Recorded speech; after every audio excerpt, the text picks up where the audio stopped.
ay rated SPG. Striktong patnubay at gabay ng magulang ang kailangan. Maaaring may masiselang tema, lengguwahe, karahasan, sexual, horror o droga na hindi angkop sa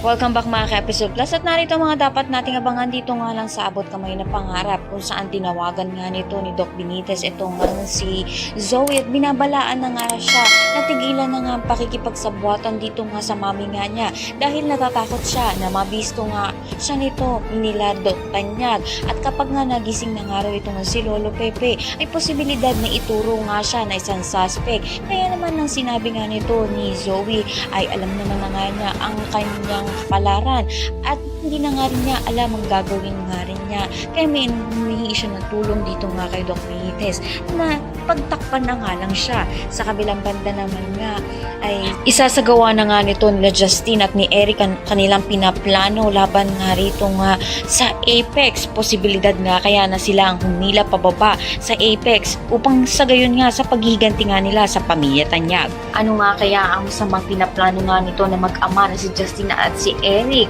magiging kakampi nga kaya sila o kaya naman isa na naman silang kontrabida pumalit dito nga kina Zoe at kay Moira. Lahat ng yan abangan natin. Maraming salamat sa internet.